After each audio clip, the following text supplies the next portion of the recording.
Okay, all right. So Lisa, let's wait 1 minute and then we'll begin, okay? Okay.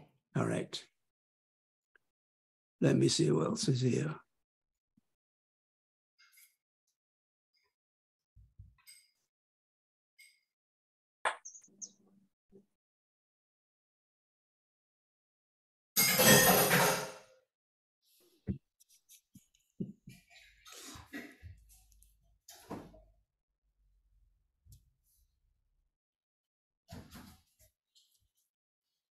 All right. So, Lisa, when you're ready, let's begin then. Huh? Okay. And as people straggle in, we can go ahead and admit them. Yeah, I'll let them in. Yeah. Okay. Well, good afternoon, everyone, for joining us for the what, why, and how of transformative mediation, featuring Tara West and moderated by Giuseppe Leone.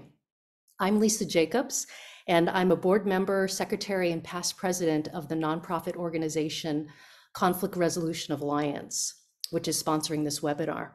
On behalf of Conflict Resolution Alliance, I'd like to thank our co-sponsoring organizations for helping publicize this event. Those organizations include the Hawaii State Bar Association's ADR section, the Hawaii State Judiciary's Center for ADR, the Matsunaga Institute for Peace at the University of Hawaii at Manoa, the Mediation Center of the Pacific, and West Hawaii Mediation Center. We have a few housekeeping items to mention here at the outset. First of all, this webinar is being recorded, and you probably saw a prompt. So we'll let you know towards the end of the webinar how to receive a recording of it. Secondly, we ask if you could keep your device on mute. That'll help reduce some background noise. And third, if you do have questions, please feel free to enter them into the chat function, and we'll monitor the chat during the webinar. And towards the end of the webinar, we will have a Q&A session, so we'll address your chat questions then. And also during the Q&A, if you do have a question that comes to mind, please feel free, after we address the chat questions, please raise your hand, and we'll call on you and just unmute yourself, and then you can go ahead and pose your question to Tara. Okay. Now I'm going to introduce Giuseppe, who in turn is going to introduce Tara. So many of you probably already know Giuseppe, but those of you who do not know him, he's been practicing mediation here in Hawaii since 1997. Giuseppe was one of the first mediators in the United States who believed in and demonstrated the benefits of online mediation to groups of mediators who back then were mostly skeptical about it and adamant that it would never work until COVID-19 made them change their minds. Now that Giuseppe is retired from mediation practice, he offers fellow mediators around the world the opportunity to practice, reflect on, and improve their skills by participating in free 1-hour simulations via Zoom with other mediators. For them, he has also compiled and posted on his website, which is titled mediationskills.online, a list of over 140 good books on mediation, conflict resolution, and human nature and behavior. In the meantime, Giuseppe still enjoys being a volunteer online mediator for the Mediation Center of the Pacific. I'd also like to add that Giuseppe has been one of my personal mentors. When back in 2012, I decided that I wanted to focus my legal practice on more constructive ways to resolve conflicts, which is with the use of mediation and collaborative law rather than litigation. So in 2012, I had taken Giuseppe's online mediation course, and for about 1 year during 2012 and 2013, I had participated with Giuseppe along with numerous other online mediation or mediators for mediation simulations and demos. Again, with Giuseppe and a handful of other mediators from all over the world. It was a terrific experience for me, and it really helped define my work as a private mediator. And so for that, I'm very grateful to Giuseppe. So without further ado, here's Giuseppe. Thank you very much. So let me change this. Thank you, everybody. And welcome to this webinar with Tara West. I'm very delighted to introduce Tara because for a number of reasons. The first one is that She believes deeply in transformative mediation. That's all she does for her practice. As a matter of fact, if you go to visit her website, which is tarawestmediation.com, there is something very interesting. She says she doesn't say anything about settlement, agreement, or assisted negotiation. She makes a promise. The promise is, I help people in conflict have the best conversation they can. And that is the essence of transformative mediation, as you hear from Tara directly in a few minutes.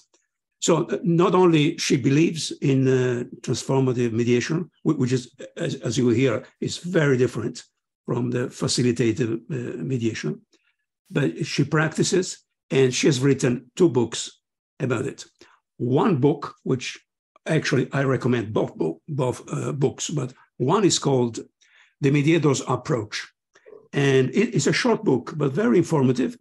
And she explains the key differences between 5 different mediation methods: the evaluative, facilitative, transformative, narrative, and the understanding-based, which is a method developed by Gary Friedman and Jack Himmelstein, right? Right? So that's the first book, and I highly recommend it. The second book is a book that she wrote with Dan Simon, who is another expert in transformative mediation. And it's called Self-Determination in Mediation, the art and science of mirrors and lights.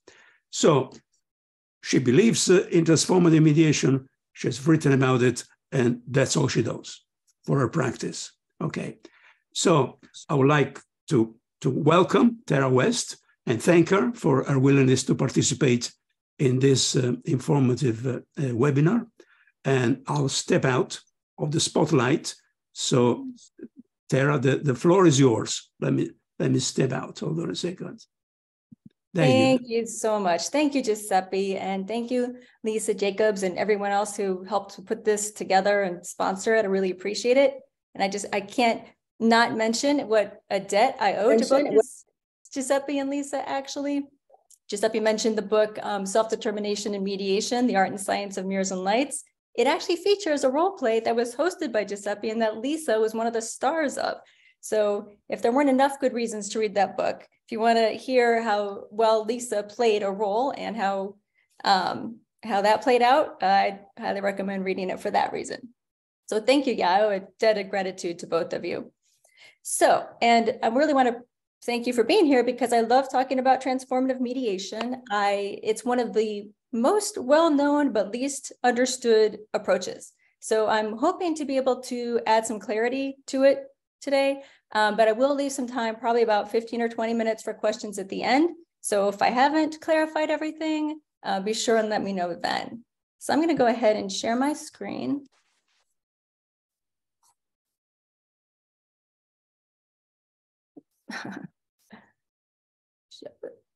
I want to play the slideshow. Does it look like a slideshow, or can you see everything? Here we go. Now is it looking right? It does. Okay, good. All right. So I'm going to start actually with a thought exercise. So I'd like you all to think back to the worst conflict you've ever been directly involved in.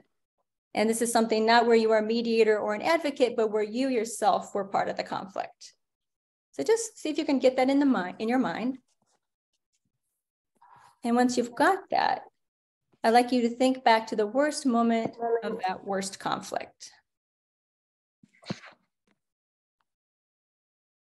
And once you've got that, I'd like you to ask yourself, what was so bad about that worst moment? Why was that the worst moment? And this I'm actually going to ask you to answer in the chat for me. Just a word or a phrase or a sentence. Why was that moment the worst moment? And I'll give you a minute or so to go ahead and start entering your answers there if you wouldn't mind. Tara, can you read the answers? I'm There we go. Got it open now. Yes. Okay. Go. So I'm seeing betrayal, powerless, reputation, not able to understand the actions of others. That's going fast. Where did it go? Dishonesty made us unable to move forward. Seemed like the situation was hopeless. Feeling not understood. Emotions out of control. Helpless. Disrespected. Emotions took over. Frozen brain. I'll give it. I was being yelled at disrespectfully. See if any more come in. Loss of a relationship. Not understood. All right. I think I'll go ahead and move forward. Is this box blocking your view? That's fine now. Okay. All right. So you're going to recognize a lot of what you just said. Powerless, out of control, stuck, hopeless, overwhelmed, confused, not myself, betrayed, shocked by the other person. The other person is stubborn. They're selfish. I felt disrespected, disregarded, not heard, understood, or listened to. So you're all in good company for having had that experience, because this is what people say are the most distressing aspects of conflict when they're asked. And according to the transformative theory, they've noticed that these actually fall into two different categories. So the first category has to do with how we're feeling about our own ability to handle the situation, right? We're not feeling very clear, calm, in control. And then we call that weakness. We're not feeling strong. And then the other side has to do with how we're feeling about how the other person is treating us, or how we're not being able to understand them. So the self-absorption label refers to the idea that we are so caught in our own perspective, we're self-absorbed in our perspective, we cannot understand the other person. Okay. And if that weren't bad enough, those two states of weakness and self-absorption are not independent. They actually reinforce each other within each person, creating what we'd call a vicious circle. So the more confused and overwhelmed and scared and unsure I'm feeling, the less room I have for you and your perspective, right? I feel like I have to protect myself. I have to conserve my resources. I cannot let you in. And the more I'm not being able to understand you and I'm seeing you like an enemy, treating you like an enemy, the more confused I feel, because that's not how I normally interact with people. That's not how I treat people or view people. So now I'm feeling more hopeless and unsure and out of control. So this is a vicious circle that's going on within each person. And if that weren't bad enough, each person that has this vicious circle going on, it actually reinforces each other between us. So the more I am seeing and treating you like an enemy, someone I can't understand and can't relate to, the more confused and overwhelmed and scared you feel. Then now you're getting more worked up and now you are treating me more like an enemy. And so it's like this multi-vicious circle monster that's happening. And this is what we assume in the transformative theory is the vicious circle of conflict that we believe people really want help with. This is what people say is the worst part of it and they want to escape. So that's the bad news. The good news is most people are not stuck there forever. The vicious circle can actually unwind and become a virtuous circle. So if you think back to that worst conflict that you were in, that you were just talking about or thinking about before, you're hopefully not still stuck in that worst moment, right? Somehow you got through it. It can happen a lot of different ways, but people eventually move through that somehow. But it usually doesn't happen all at once. It usually happens in shifts where we gradually go from feeling very unsettled to a little bit calmer, confused to a little clearer. From feeling overwhelmed, we start to become more confident. And in the transformative lingo, we call these empowerment shifts. So we're becoming empowered as we start to move from weakness to strength. And then on the flip side, as we're becoming more empowered, we're now having a little more room for the other person. So instead of feeling so defensive, we start to feel a little bit more open to them. Instead of feeling so completely suspicious of their motives and intentions, we're now accepting maybe they're acting in good faith. And instead of being completely locked in our own frame and our own perspective, we can be a little bit more able to see where they might be coming from. We might not agree with them, but we're seeing them more like a person who has a different perspective and is stuck in this vicious circle with us instead of just an enemy or an obstacle. And so in the transformative theory, we call these recognition shifts. As we're moving from being completely self-absorbed to a little more responsive, we are starting to recognize the other person as a fellow human being. Okay. And just like weakness and self-absorption, strength and responsiveness can actually reinforce each other within each person. So the stronger, clearer, calmer I'm feeling, the more open I can be to you. And the more I'm treating you more like a person instead of an enemy, then I start to feel better again. Like I now, okay, that's who I am. I'm more in line with my values. I'm connecting in a way I'm normally connecting with people. I'm feeling better. And this reinforces itself in our own little vicious circle within us. And then just like the vicious circle, these virtuous circles within us can reinforce each other between us. The more I'm treating you more like a fellow human that I can relate to, the better you feel, and the more you can treat me like a fellow human that you can relate to, and so on and so on. So this is the happy place, right? This is where we really want to be. This is some place that we can often get to without a mediator. You know, one person kind of just gets a little calmer. Maybe they say they're sorry, and we're so happy to be there. We don't like being in that place where we're not relating to our fellow human beings in a positive way. But the reason why some people come to mediation, according to the transformative theory, is they have gotten stuck in that vicious circle. For some reason, they haven't found their way out of it. And when I say vicious circle, you know, you might picture a circle, but it's actually more like a spiral. It's something that can get bigger and bigger and bigger and out of control. So some people have either gotten so stuck that they can't get out of it, or they can see where it's heading. Like this is not going in a direction that is good. So we want help before it gets out of control. So as we see it, that's why they're coming to us. And that's what we can help with. So here's what we do as transformative mediators. We are trying to put the parties in the best position so they can naturally move from the vicious circle where they hate being to the virtuous circle where they want to be. And we do that by putting choices in their hands and supporting their choices. Okay, so but what does that really mean? We have three basic practices: reflect, summarize, and check in. And I'll talk about each of them one by one. But first I want to say they're not steps. So some approaches have steps that parties go through or stages of the process. These are just practices that we implement at different times throughout the mediation. All right, so reflect. Most mediators reflect, right? But we don't all do it the same way. So as transformative mediators, what we do is we reflect what the speaker said and how they said it. I should say that's what we aim to do. So for example, if the husband says, "My wife always puts me down in front of the kids. I hate it when she does that." We might say, "You hate that. You hate it when your wife puts you down in front of the kids and she always does that." So you'll see it. We use a lot of the party's own words and try to reflect the energy or emotion that that party was expressing. And we strive to be accurate. We don't try to change it in any way or reframe. It's more like, this is what you said. I'm going to do my best job of putting it right back out there. And why do we do that? So back to the theory of being stuck in the vicious circle is a lack of empowerment.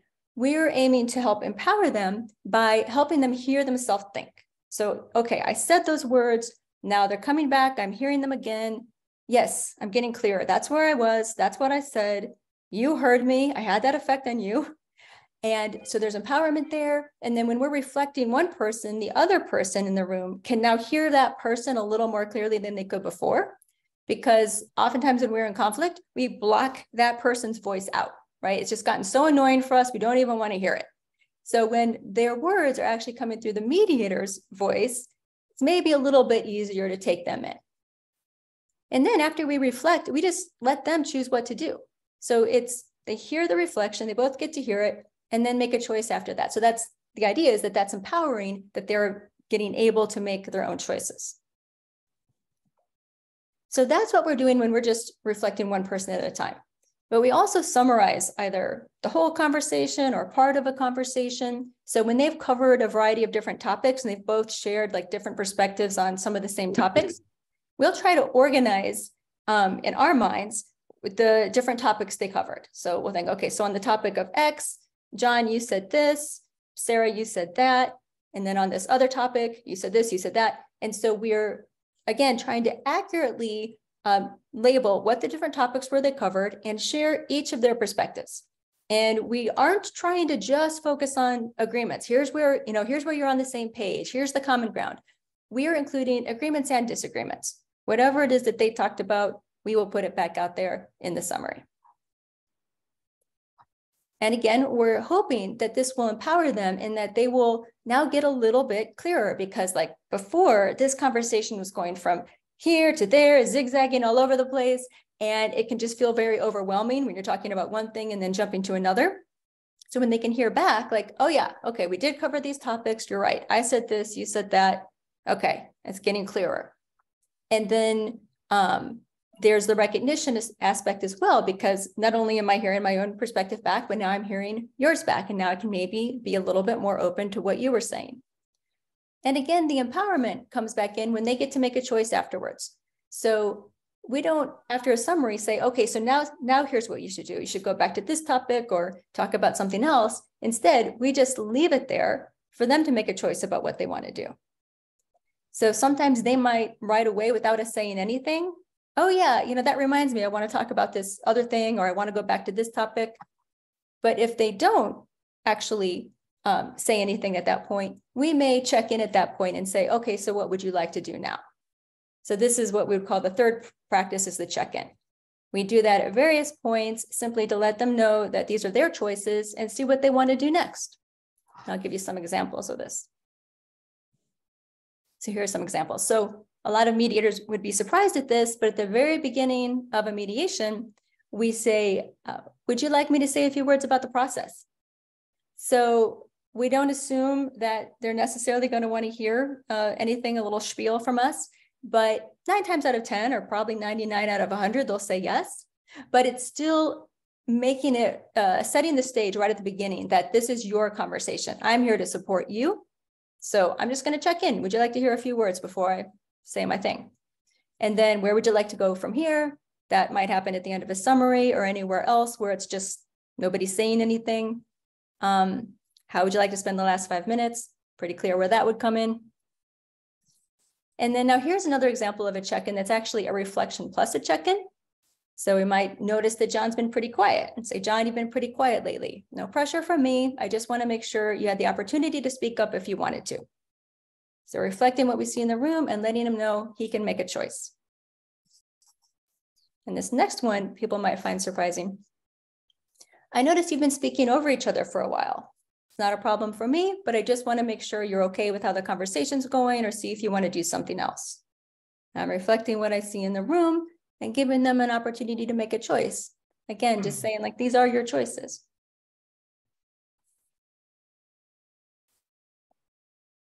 Okay. Yeah, so that's what we're doing. The idea is that this is empowering, because people, when they're in conflict and they're feeling hopeless and overwhelmed and confused, it can feel like, I'm not capable of making choices. But when we give them choices from the very beginning, including like the most simple kind of choices of, do you want me to say a few words? And how would you like to start? People get the experience of success. Okay, I was able to make this choice. I can do this, and start to become feeling stronger, clearer, and empowered. So in sum, what we're doing is, even when they're not saying anything, or even when we're not saying anything, we're supporting them through non-judgmental attention. So with our body language, our facial expressions, we're just watching. Okay, this is what you're doing, without sending the message of, you should stop doing this. We don't want you to do this. It's just, okay, taking it in. And we're helping them hear themselves and each other more clearly through our reflections and summaries. And we're keeping the decisions in the hands of the parties, largely through our check-ins, but also just by not making decisions for them.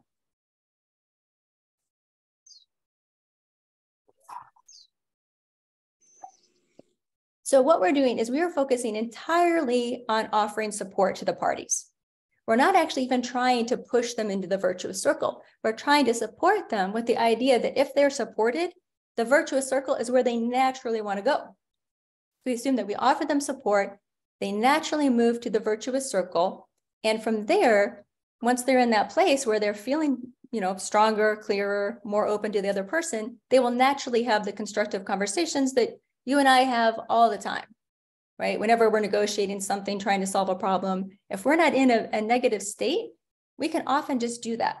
So we assume that that's what they'll do once they're in the virtuous circle. And then from there, they'll reach their own goals in a way that feels good to them. And this largely will often mean an agreement. But we're never trying to push them in any of these directions. Okay, so now to address the misconceptions. So one common misconception is that the mediator is prioritizing the relationship, but we're actually prioritizing whatever the parties prioritize.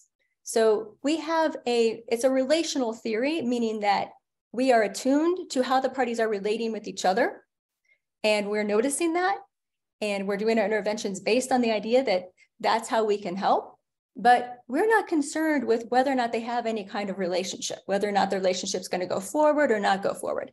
It's how are they relating with each other in the moment that we're trying to help with.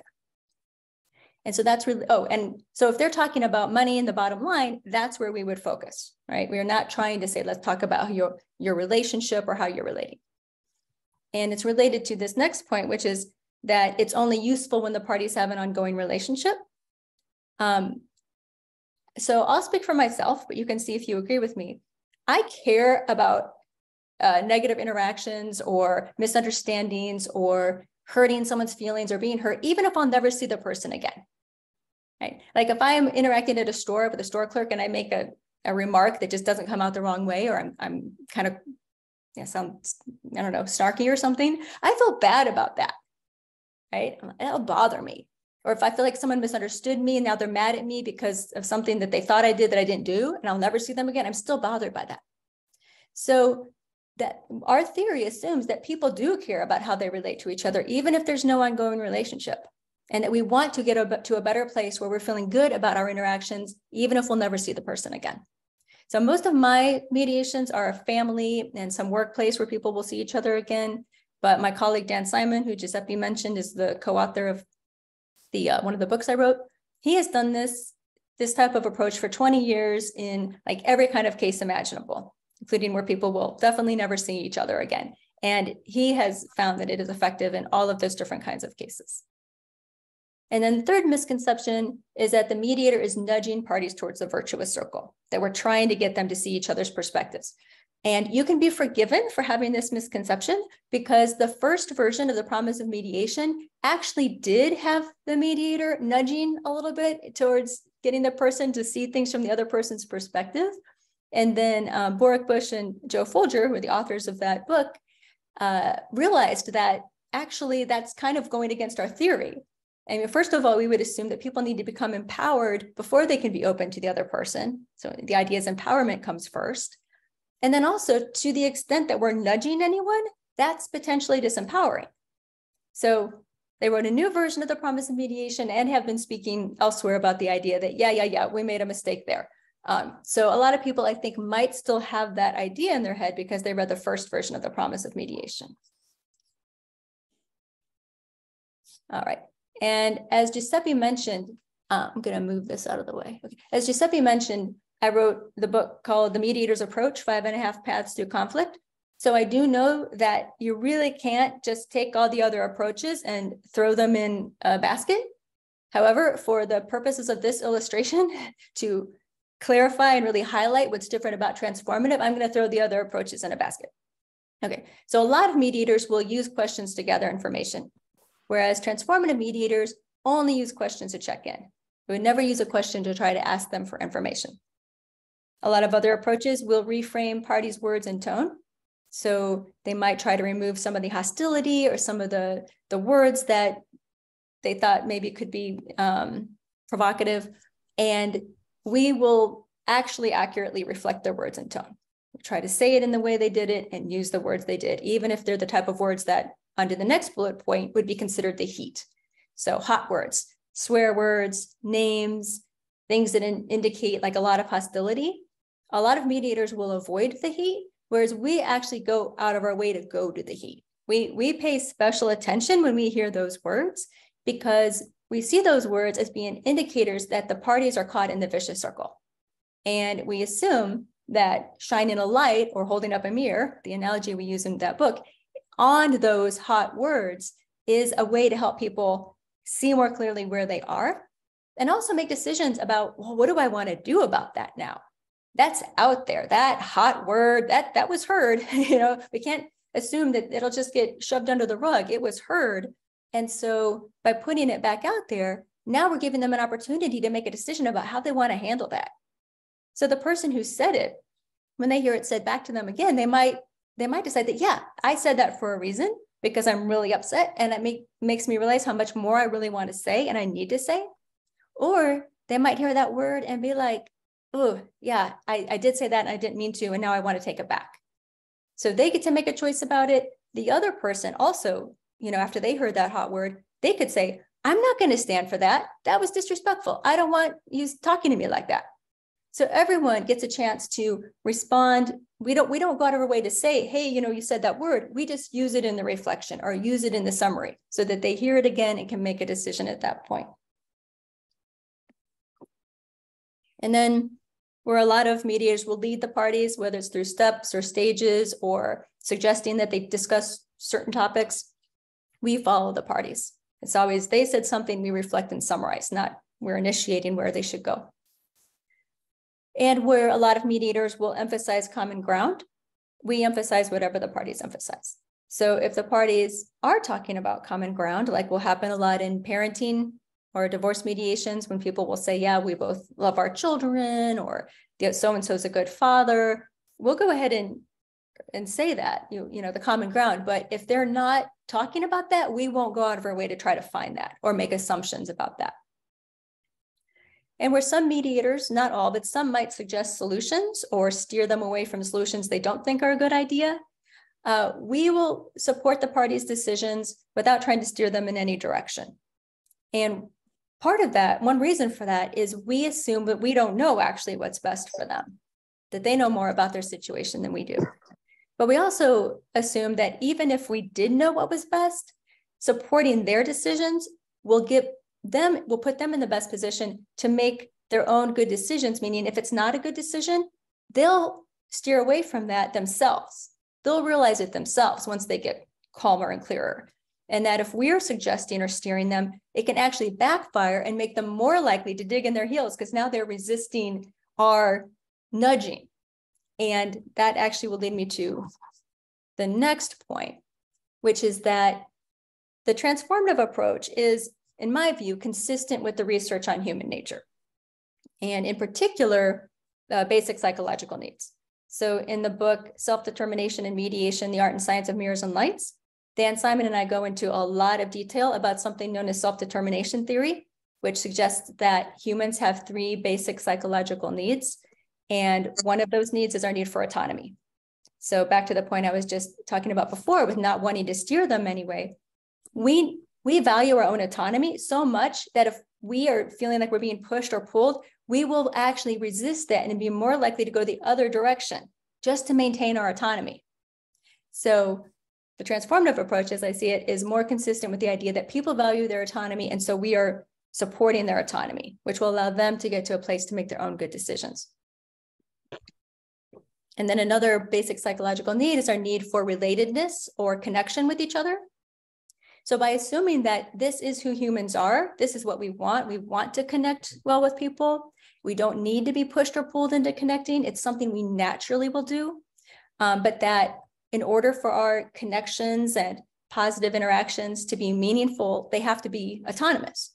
So it's, again, if we're being pushed or pulled into, okay, be nice, cooperate, compromise, speak nice to each other, that actually can have a worse effect than if we hadn't initiated them being, if there was no niceness happening. Like if the niceness isn't voluntary and autonomous, it can make people feel worse, right? And so so we're consistent with that by giving them room to just do what they want to do, which is connect with others.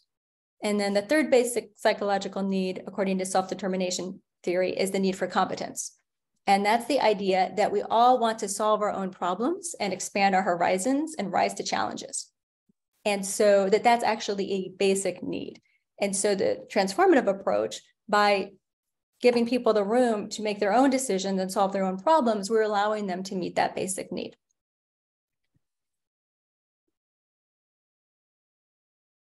Okay, it's also efficient, as I see it, because the parties themselves actually have more information than we could possibly have about their situation, their needs, their interests. Anytime we're asking them for information, if we as a mediator are asking for information, we're getting it from them, right? So we always know they're the ones that have the information. But if we're asking for information, then we might ask for things that turns out aren't actually even relevant to the problem they're trying to solve. And we might miss things that are relevant because we don't know, right? So we actually are potentially getting in the way and distracting them from what they really need to be talking about. So as we see it, if we can just support them in getting to their own good place, then they'll be able to much more quickly go, okay, yeah, this solution, we both know this could work and we know this couldn't work. And so we'll figure it out. And then it also feels really good, actually.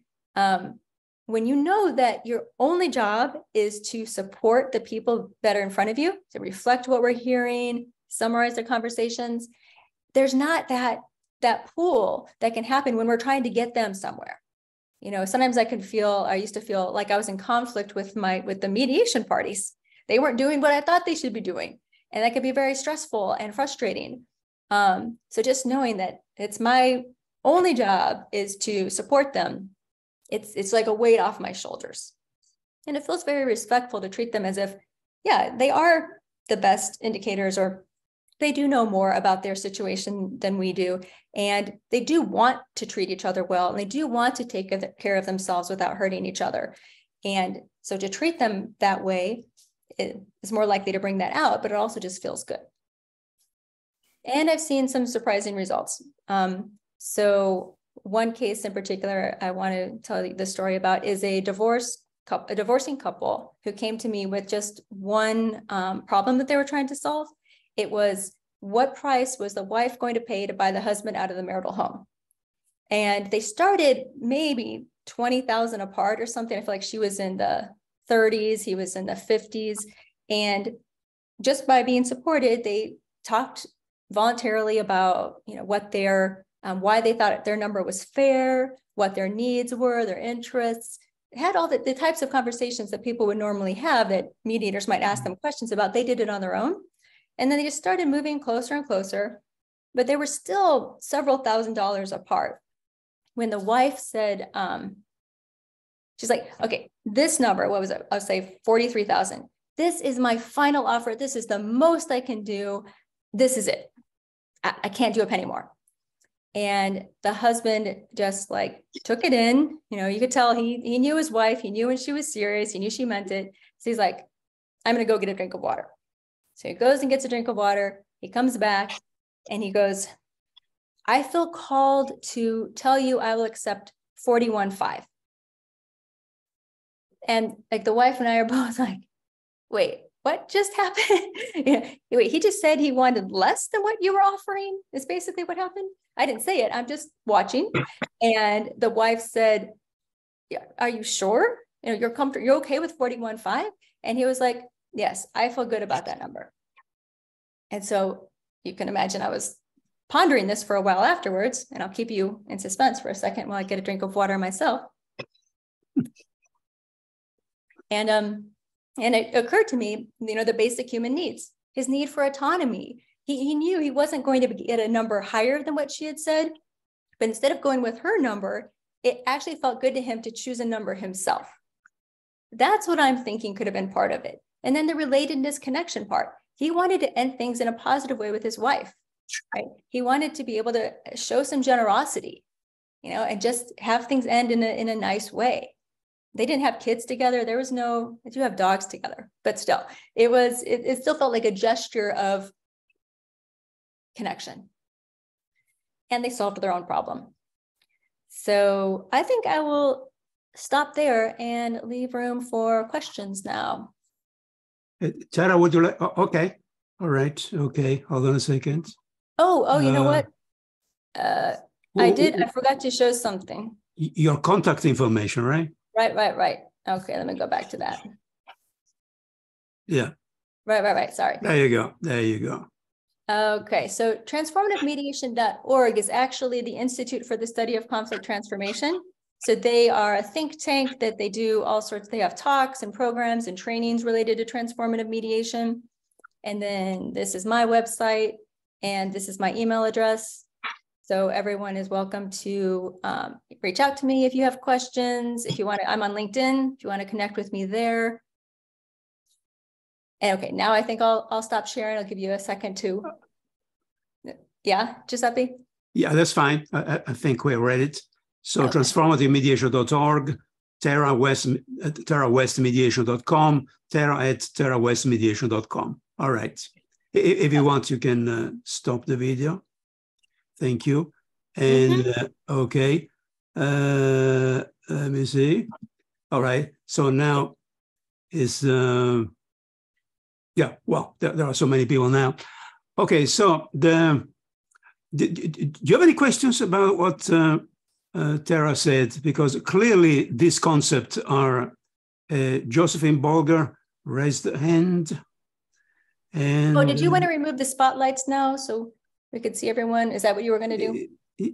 Yeah, I'm seeing everybody now. Josephine, would you like to unmute yourself and ask your question?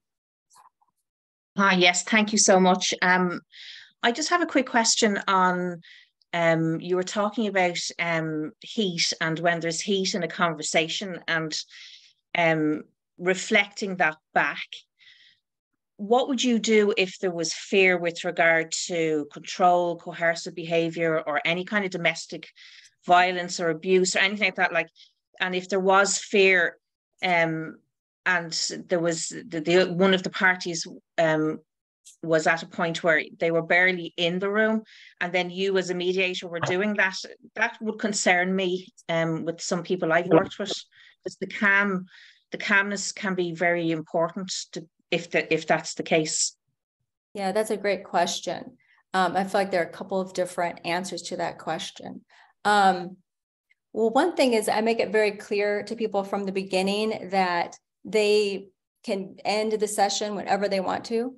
So to the extent that people are feeling uncomfortable, they don't want to be there, they don't like what the other person is doing, my goal is to empower them to be able to say, I'm not okay with this, I'm going to end this, or I need you to talk differently with me. So to the extent that there is something going on where as much as I'm trying to empower someone by supporting them to be able to speak up on their own and say, this isn't okay.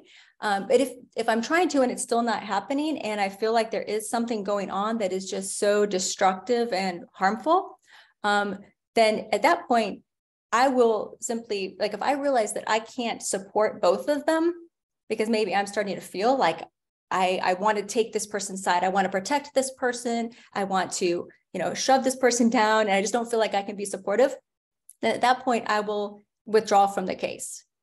I'll realize that I'm not being supportive, or I can't be supportive. So I do always allow the possibility that if I don't think something is, if I don't feel like I can support them, I try not to make it a judgment. Like, even though I'm a human being and I'm going to have thoughts and feelings about people, I try to assume that I don't necessarily know what's really going on, that I'm not necessarily correct in whatever, like I bring in my own biases to the table.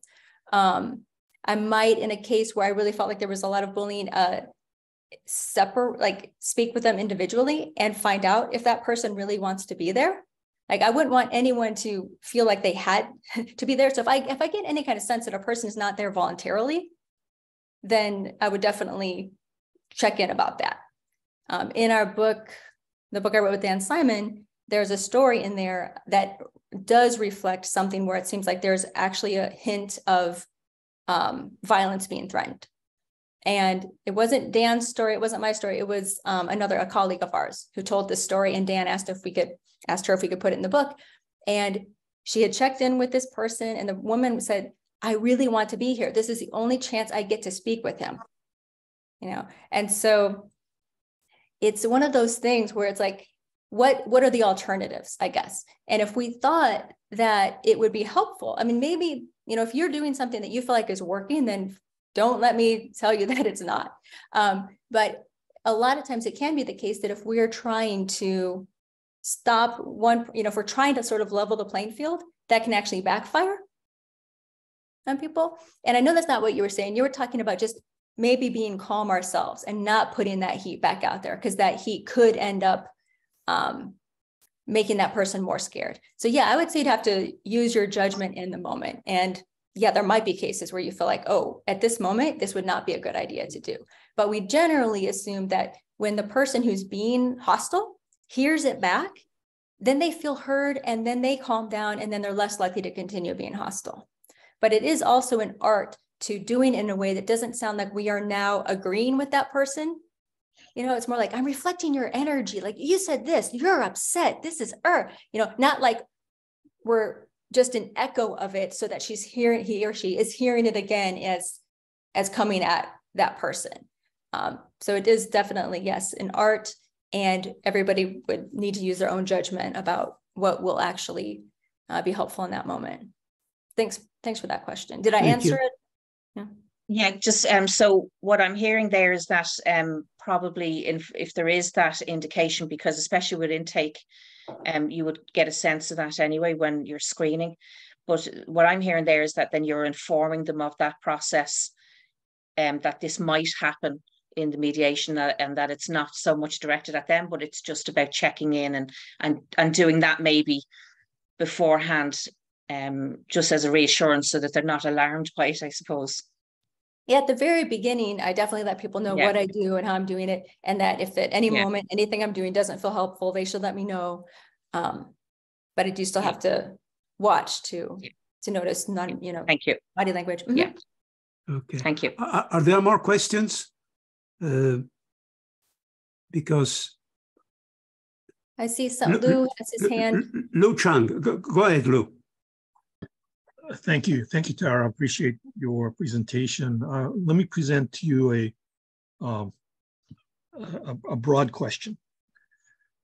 If we're facing different kinds of conflicts, and you can generally describe them, you have heavy relationship issues such as the areas that you work, family, employment, and the like. And then you have occasions where you're working with so-called reasonable people who you can converse with each other, and whatnot. They just have an issue. And then you have situations involving the difficult, abusive, hostile, deceptive person, maybe the high conflict personality.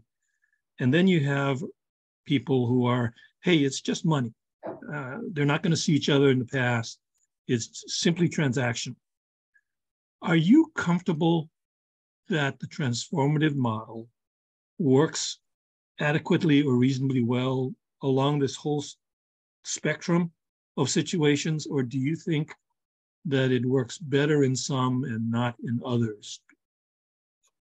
I think there are some cases where it might not matter so much what you do.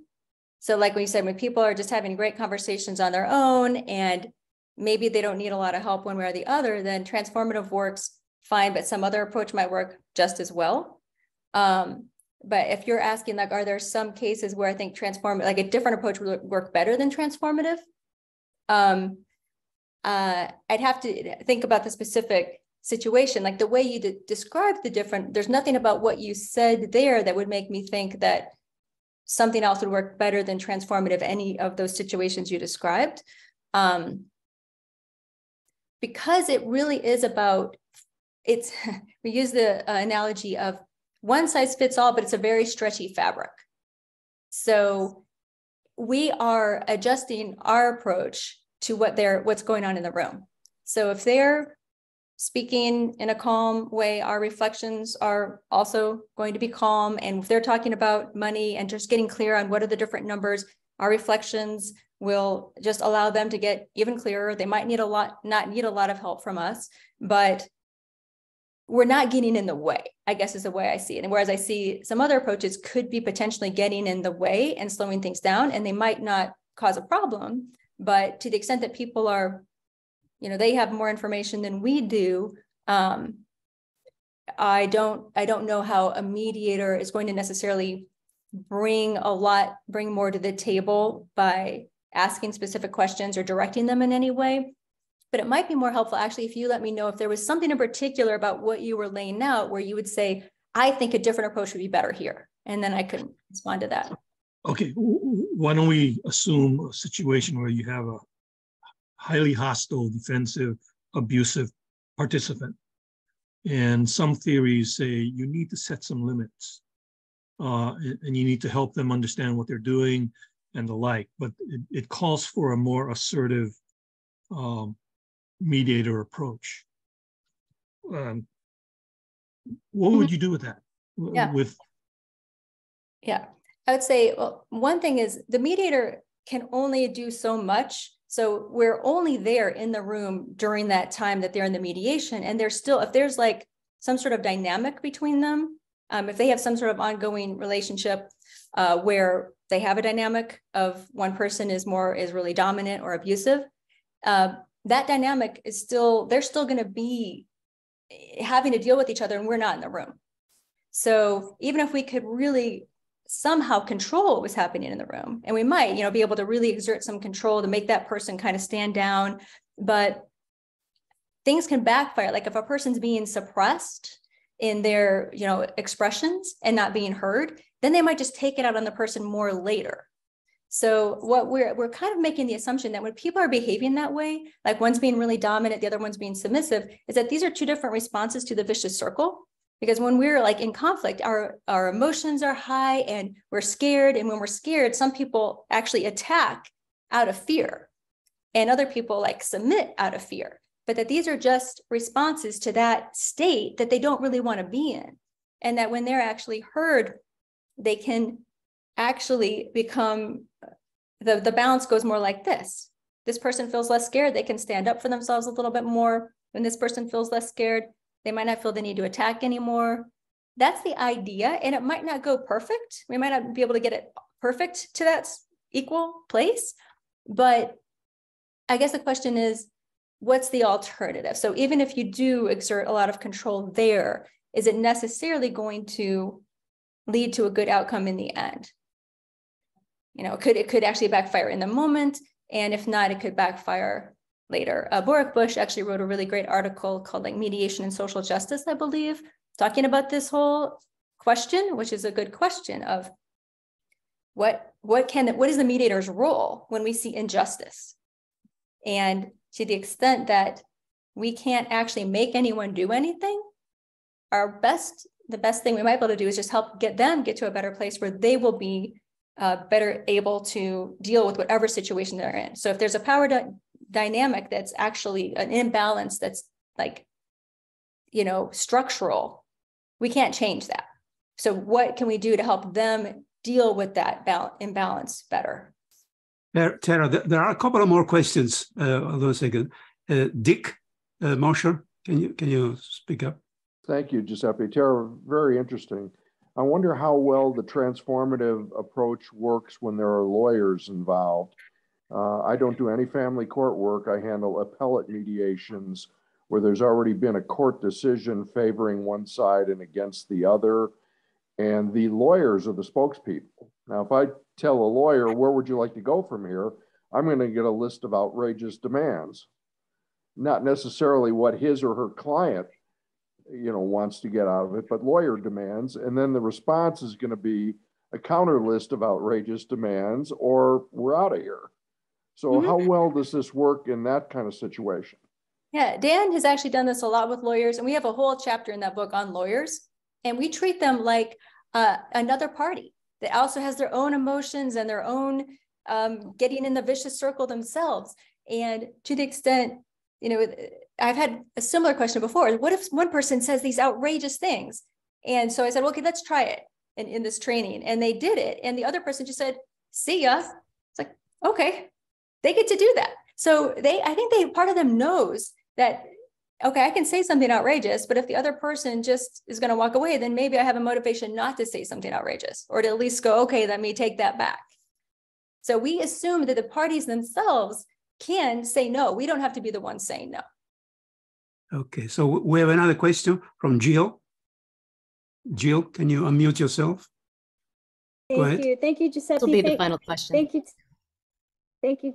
Thank you, Tara. So I've been reading your book and I find this really fascinating. But I kind of want to follow up on Dick's question just with regard to expectations of attorneys, because when you're mediating at your like neighborhood mediation center, it's so different than when you're taking paid mediations for, you know, and attorneys are bringing you work and there's this expectation, you know, that you're going to settle cases. And not only that, but that you're going to provide some kind of an evaluative process. Even if you tell them at the outset, look, I do a lot of facilitative, maybe transformative, but I'm also reading briefs and I'm understanding, you know, you're consulting me because I have expertise. Maybe a lot of us are lawyers or former judges. We have an expertise in a particular field. And so that's why they're using us. So I wonder how you meld that with the transformative approach and manage the expectations of attorneys who you want to be repeat customers. Well, I think you need to some degree, give up the idea that you'll necessarily be able to keep them as repeat customers. I mean, some people may want to come back to you. I mean, so Dan has dealt with this, I haven't, but where he does do some education ahead of time, but that if they have a really good experience, if they actually do find that, well, this case did settle rather quickly without the mediator evaluating or exerting control, then they feel good. But if Dan still does what he does and the lawyers aren't happy about it, they might not come back. And, you know, yeah, that's just kind of it is an issue because they are so used to it being a different way. But there is some education of it. And I think some of them do actually appreciate it and feel like, oh, this actually went much better than I would have thought.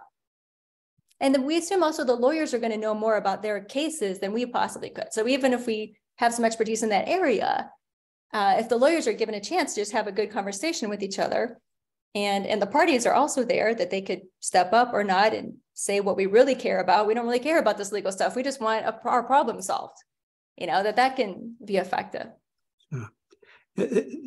Lisa, if it's okay with you, can I say a few words about Sure.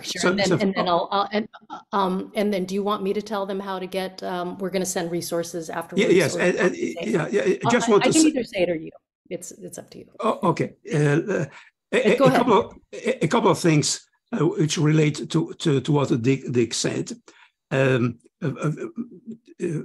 Probably you don't know, but I'm running a pilot project with a group of more than 70 Italian mediators. And not only they have an opportunity to practice and sharpen the skills, but they also have an opportunity to broaden their knowledge of different mediation methods, facilitative, transformative, narrative, understanding-based, and also added which is not a method, but the idea of nonviolent communication by Marsha Rosenberg. Okay, and we do not compare mediation methods in theory. We compare them in practice. In practice, which means that the same people participate in the same simulation with the same role, and one time the mediator applies mediation method number 1, number 2, number 3, number 4, and then we hear their feedback, not only the parties' feedback, but also, perhaps more importantly so in Italy, the parties' attorneys, because at least at the beginning, they hold a lot of influence and power of the parties. So it is a fascinating experience, and hopefully we'll be able to do something similar in Hawaii. The second goal of that project is also to answer one difficult question. What does it matter most? The mediation method or the mediator herself, her skills, her experience, her personality? And there is no easy answer for that, at least if there is one, we haven't found it yet. So I'd like you to just to confirm how fascinating it is to know more about mediation methods and how important it is for a mediator to find what she believes in. Because I think that's the key point. Lisa, would you like to make some final remarks? Yes. So thanks everyone for sticking with us for this hour. What we're going to do over the next several days is Giuseppe has recorded this, so he's going to send me a link to the recording. Tara's going to send me a copy of her slides, and what I'm going to do is I'm going to use the Eventbrite registration and send the YouTube recording and Tara's slides to you all, so you should get that. Expect it to take a few days though. If you have any questions, please feel free to reach out to me. I believe in my confirmation email, it had my email address, lisa@ponodivorce.com, if you have any questions in the meantime. Also, if you're interested in finding out more about the sponsoring organization for this event, Conflict Resolution Alliance, which Giuseppe and I are, of course, members of, please feel free to go to our the CRA website. It's www.crahawaii.org. I posted the web address in our chat, in the chat. And when you get to the website, you'll see in the menu a link to join or to renew your membership. So as we wrap up the webinar today, thanks for sticking with us a couple minutes past 1 o'clock. Again, I want to thank Tara and Giuseppe for sharing all of their wisdom with us this afternoon, and for all of you spending your lunch hour here with us and joining us. So thank you again for all coming, and have a great rest of your day. Yeah, thank you very much. Thank you, Tara. Thank you. So much. Thank you. Bye-bye. Thank you very much. Oh, thank you.